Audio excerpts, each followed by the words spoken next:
Right now, at the time of filming this video, there are 43 planes in the air connecting directly between the two most populous cities in America.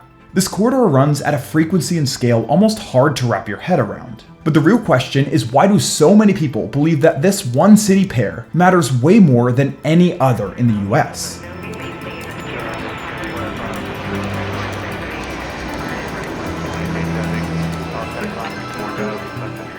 In 1925, Congress passed the Kelly Act, and it changed the economics of American aviation. The law allowed the post office to hand airmail routes to private contractors, which gave early airlines something they really never had before: a dependable revenue stream. The first contract routes began flying in 1926, and by September 1927, all US airmail had been turned over to private carriers. Passenger service was already there, just in a limited form. As airmail routes expanded, passenger flying began to grow alongside them, and in those early years, some airlines were still making as much as 95% of their revenue from carrying mail. But all this mail revenue meant that airlines could afford to buy new aircraft, hire staff, build their schedules, and most importantly, expand their networks. The first contract routes linked cities like Boston and New York, Chicago and St. Louis, and Salt Lake City and Los Angeles. These routes were still primarily for airmail, but as passenger air travel started to become more popular, the bigger question was whether this new industry could connect the country the way rail could, not just city to city, but coast to coast.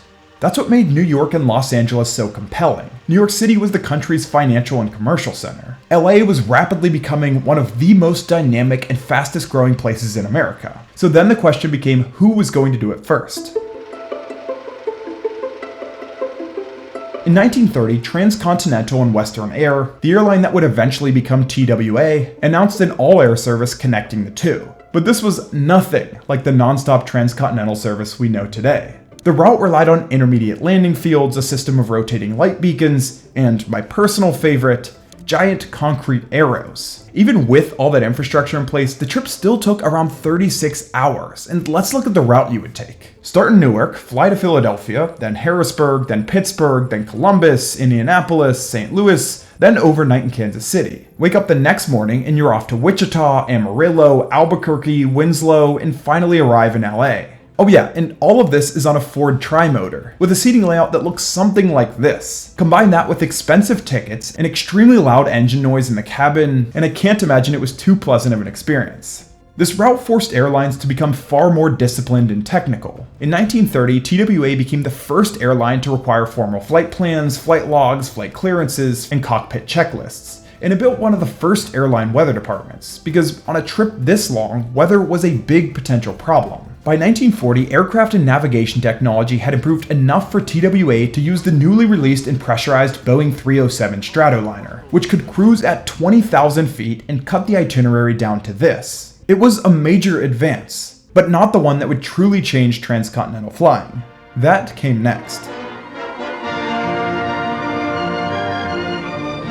Lockheed Constellation, world's largest land-based... The Lockheed Constellation, and more specifically the Super Constellation, was the airplane TWA had dreamed of when they pushed Lockheed to design a faster, longer-range airliner for this service. And in 1953, TWA launched the first regularly scheduled transcontinental nonstop service in the industry between LA and New York. Even then, the route was still not fully symmetrical. Eastbound nonstop worked first, which took 8 hours, while westbound flights often still had to stop, usually in Chicago, because the headwinds were too strong.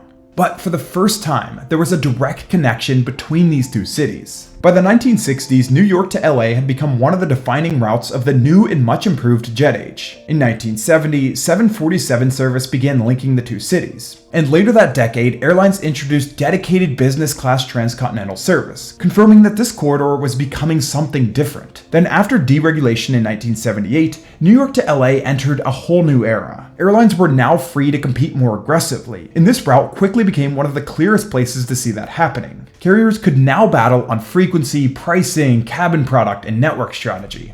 And this is what ultimately shaped the modern version of this corridor. One of the most competitive, high-profile, and strategically important routes anywhere.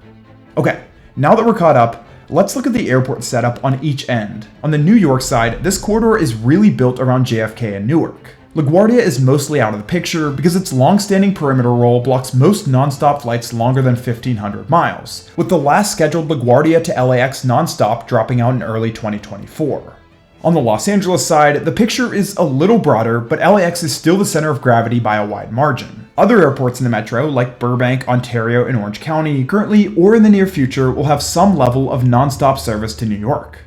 At the time of making this video, JFK and LAX run 23 to 28 daily departures per direction depending on the weekday schedule. These are operated by American, JetBlue, and Delta. Newark and LAX add another 12 to 3 daily departures operated by United, Alaska, and Spirit. So if you zoom out and look at the whole New York to LA corridor as a whole, including the smaller LA airports, you're looking at roughly 40 to 45 nonstop departures each way on a typical day, or up to 90 total nonstop flight movements daily between the two metro systems. This means that in an average year, using conservative numbers, there are roughly 30,000 direct flights connecting these two cities. Spread across a normal operating day, that works out to a flight leaving New York for LA, or LA for New York, about every 12 minutes, a pace that can be hard to wrap your head around. In 2025, JFK to LAX carried about 2.9 million passengers, and LAX to Newark added another 1.85 million, meaning 4.75 million people were moved with a non-stop itinerary in the last year between the two cities. That's more than 13,000 passengers a day, which is like moving this many people.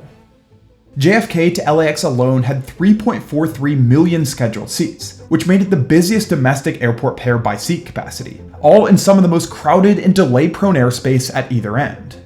Now, some of this does tie into long-haul trans-Pacific or transatlantic routes, but the overwhelming majority of these travelers are pure origin and destination. At LAX, the share of the entire airport traffic is 85.3%. But I haven't really talked about why these routes in specific are so closely tied to airline revenue, at least in today's market. And while some people may already know what I'm gonna say, there are some statistics here that will probably surprise you. So what I'm talking about here is premium travel. Things like business class, first class, and premium economy. Over the last few years, and probably for the near future, this has become a main focus and a primary revenue driver for many airlines. JetBlue launched Mint on JFK to LAX in 2014, which is their product for lie-flat business class. A few years later, they said the program surpassed our expectations on every customer and financial measure. The airline also said that this premium product Mint had helped it more than double its number of flights connecting these two airports. Delta carried just short of 1.1 million nonstop passengers on LAX to JFK in 2024. But the real story is not the volume. They now run this route almost exclusively with the Boeing 767, something I broke down in a previous video, which gives them room for 26 to 34 Delta One seats plus other premium cabins. And with upgraded lounges at both airports, it's pretty clear the level of traveler that Delta is trying to win over. American also uses widebodies, but more interestingly, posted the highest average fare on JFK to LAX at $533, the highest top 10% fare at just under $2,100, and nearly a third of its seats are in premium cabins. And to underline that strategy, American picked this very route to debut its new A321XLR, with 20 flagship business class seats up front. I'm not going to go through the same thing with Newark, just know United employs a very similar strategy to Delta, while Alaska and especially Spirit have more limited premium options. I've thrown a lot of numbers at you today, but here's what they all tell us. Take the total volume of one-way passengers moving between these two cities and multiply it by the blended average domestic fare across the three major airports. This single nonstop corridor now generates just over $2 billion in annual revenue.